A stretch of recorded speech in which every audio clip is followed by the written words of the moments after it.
ലോകത്തിലെ ഏറ്റവും മികച്ച സിനിമ ഏതാണെന്ന് വെച്ചാൽ അത് വളരെ ക്ലീഷേഡ് ആയിട്ടുള്ള ചോദ്യമായിട്ടാണ് എല്ലാവർക്കും തോന്നുക. എന്നാൽ കഴിഞ്ഞ 18 വർഷമായിട്ട് ലോക സിനിമകളെ റേറ്റ് ചെയ്യുന്ന IMDb വെബ്സൈറ്റിൽ നമ്പർ 1 ആയിട്ട് നിൽക്കുന്ന ഒരേ ഒരു ചിത്രമേ ഉള്ളൂ. അതാണ് ഷോഷാങ്ക് റിഡംഷൻ. ഷോഷാങ്ക് റിഡംഷനെ കുറിച്ചുള്ള റിവ്യൂ ഒന്നല്ല ഇത്. നിങ്ങൾ കണ്ടിട്ടില്ലെങ്കിൽ തീർച്ചയായിട്ടും കണ്ടു നോക്കുക. ഞാൻ ആലോചിക്കുന്ന കാര്യം, എങ്ങനെ 18 വർഷമായിട്ട് ഈ സിനിമ നമ്പർ 1 ആയിട്ട് തുടരുന്നു? എന്താണ് അതിന് കാരണം? അപ്പൊ ഞാൻ എന്റെ ഒരു റിസർച്ചിൽ കണ്ടുപിടിച്ച ചെറിയ കാര്യങ്ങൾ നിങ്ങളുമായിട്ട് പങ്കുവയ്ക്കാൻ ഉദ്ദേശിക്കുകയാണ്.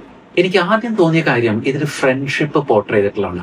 അതായത് ഒരു മനുഷ്യൻ ജയിലിൽ അടയ്ക്കപ്പെട്ടിട്ട് തന്റെ ജീവിതത്തിന്റെ ഏറ്റവും ലോവസ്റ്റ് പൊസിഷനിൽ കൂടെ പോകുമ്പോഴാണ് റെഡ് അല്ലെങ്കിൽ മോർഗൻ ഫ്രീമാനുമായിട്ട് ഇതിലെ മെയിൻ ക്യാരക്ടർ ഫ്രണ്ട്ഷിപ്പിലാവുന്നത്. അപ്പൊ ഫ്രണ്ട്ഷിപ്പിനെ ഏറ്റവും ബ്യൂട്ടിഫുൾ ആയിട്ട് ചിത്രീകരിച്ചിട്ടുള്ള ഒരു സിനിമയായിട്ടാണ് ഷോഷാങ്ക് റിഡംഷൻ തോന്നിയിട്ടുള്ളത്. രണ്ടാമത്തെ കാര്യം ലവ് അല്ലെങ്കിൽ പ്രണയമാണ്. ഇതിലൊരൊറ്റ ഫീമെയിൽ ക്യാരക്ടർ പോലും ഇല്ല.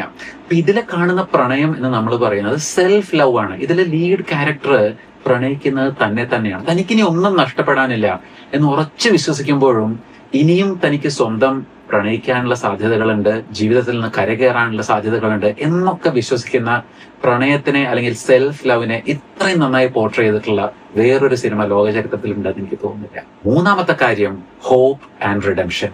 അതായത് നമ്മളൊക്കെ നോക്കാറില്ലേ, ചില സമയത്ത് നമ്മൾ പുറത്തിറങ്ങി നോക്കുമ്പോൾ ചില ഭിക്ഷക്കാരെ കാണാറുണ്ട്. അപ്പൊ അവർ ഓൾമോസ്റ്റ് മരിക്കാറായിട്ടുണ്ടാവും. അപ്പൊ നമ്മൾ ചിലപ്പോൾ വിചാരിക്കും അടുത്ത ദിവസം നമ്മൾ പുറത്തിറങ്ങുമ്പോൾ ഇവരെ കാണും. പക്ഷെ അടുത്ത ദിവസവും നമ്മൾ ഇറങ്ങുന്ന സമയത്ത് ഇവരെ കാണുകയാണ്. കാരണം അവർക്ക് ജീവിക്കാനുള്ള അടങ്ങാത്ത ആസക്തി അല്ലെങ്കിൽ ആ ഹോപ്പ്, അതാണ് ഇതിൽ പോർട്രേ ചെയ്തിരിക്കുന്നത്. അപ്പൊ ഇതിലെ ലീഡ് ക്യാരക്ടർ ആ ഹോപ്പ് എന്ന് പറയുന്ന വാക്കിന് കൊടുക്കുന്ന ഡെഫിനിഷൻ അത് വേറെ ലെവലിലാണ്. വേറെ ഒരു സിനിമയിലും ഹോപ്പിനെയും റിഡംഷനെയും ഇത്രയ്ക്ക് ഡിഫറെന്റ് ആയിട്ട് ട്രീറ്റ് ചെയ്തിട്ടുണ്ടെന്ന് എനിക്ക് തോന്നുന്നില്ല. ഷോഷാങ്ക് റിഡംഷനേക്കാളും ബെറ്റർ ആയിട്ടുള്ള സിനിമാറ്റോഗ്രാഫിയുള്ള സിനിമകൾ ഉണ്ടാവാം, ഡയറക്ടറുള്ള സിനിമകൾ ഉണ്ടാവാം, എഡിറ്റിംഗ് ഉള്ള സിനിമകൾ ഉണ്ടാവാം.